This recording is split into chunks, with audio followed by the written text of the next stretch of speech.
And once you believe that, your behavior, your actions, your decisions will start to align, and it will be sustainable for a long period of time for you to accomplish who God has called you to be and what God has called you to do.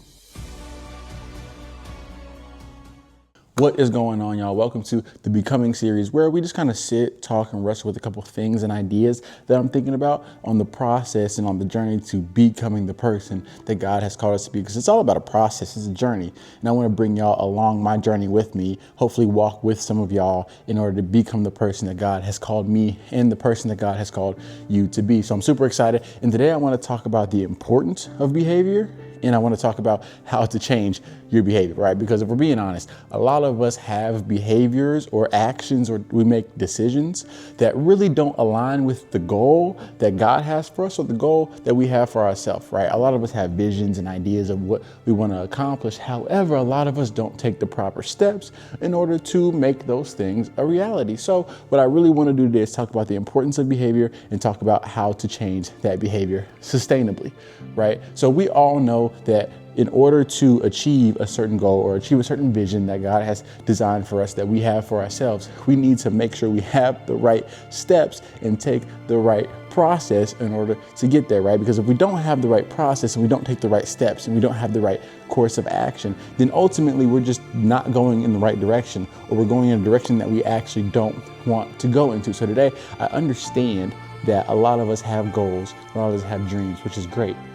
However, I want to make sure that we understand that taking the right steps and taking the right action is more important than the goal itself, because if we don't take the right steps and the right actions, then we will never achieve the goal. So how do we change it? How do we know exactly what steps we need to take in order to get to what God has desired for me and you? And so what I want to do is I want to tell you about a movie. I watched it a little bit not too long ago called Nobody 2. Right? And to make it a long story short, it's this guy who over and over and over and over again just keeps going on these missions, keeps killing people. He's like John Wick, he's like an assassin. And so he keeps going on these missions, but his wife is starting to get mad at him. His wife's like, okay, bro, like you need to chill, because you keep going on these missions and you keep leaving me and the family alone because you can't stop killing people. And so he gets to the point where he's like, okay, yep, I need to take a break. I need to take a break because I'm ruining my family by doing these missions and killing people. He goes to the guy giving him the missions and he says, yo, actually, I'm done.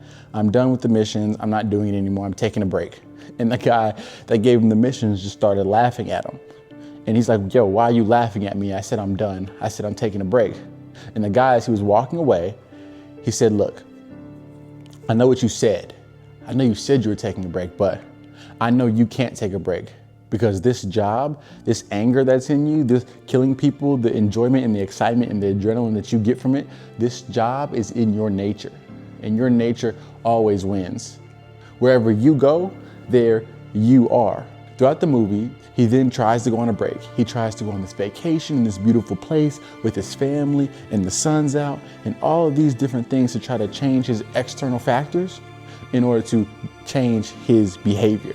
And ultimately, throughout the movie, he just keeps doing the same thing over and over and over and over again. And I think that's honestly, like most of us, it kind of preaches a little bit, because how many times do we say, yo, I'd be happy if I was just on vacation, or I would be a better person, I'd be nicer if I just didn't have to deal with this one coworker, or I'd be more productive, I would be able to do more things if I wasn't in school or I didn't have this job, right? Like, how many times do we say stuff like that?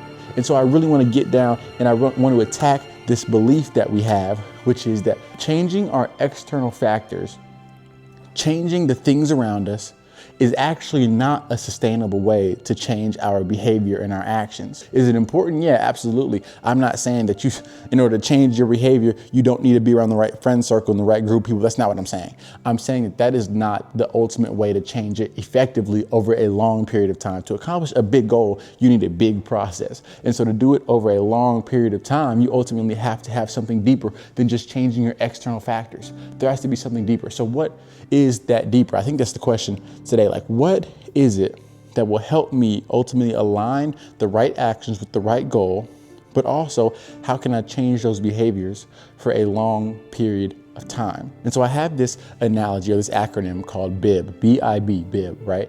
And the first B stands for belief system. Like, what is your belief system? That is the foundation for literally everything and how you experience and see the world. Let me give you an example. Think about the last time that someone gave you an insult, but you believed it, right? Think about how you experience life. Like, for example, let's say that someone said you're not good at math, and you believed them. You believed that you weren't good at math. Think about how you interacted with everything mathematical or everything else that came along your way after that. You were like, no, I'm not doing that. I'm not good at math, so I'm not going to try that. Or no, don't include me in that conversation. I'm not good at math. You started experiencing life differently and seeing through the lens of the negative belief that you had.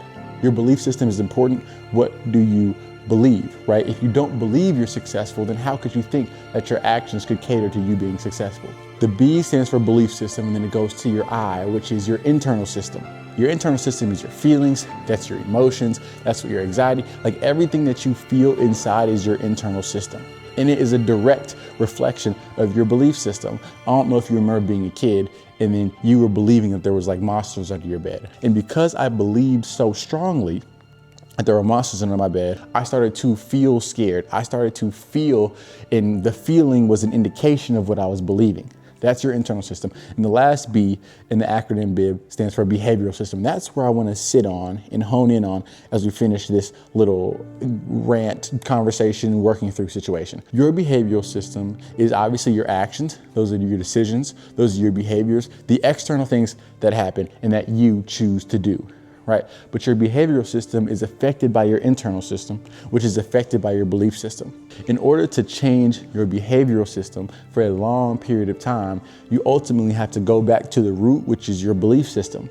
If you have the wrong belief system, you cannot expect to act the right in your behavioral system. That's just not how it works. So if you want to change your behaviors and align your behaviors with your goal, you need to start believing a certain way in order to change your behaviors ultimately. There's this thing that I like to call drive and draw motivation, right? Drive and draw. Drive is like your willpower, strong will. I'm choosing that I'm just going to do this. Willpower always has an end to it. That is drive motivation. You are choosing and you are doing it all out of your own strength. There is always a cap to that. But draw motivation is when you have something that is outside of your willpower, that is drawing it to you. If you change your belief, your behavior automatically draws from the fact of what you're believing.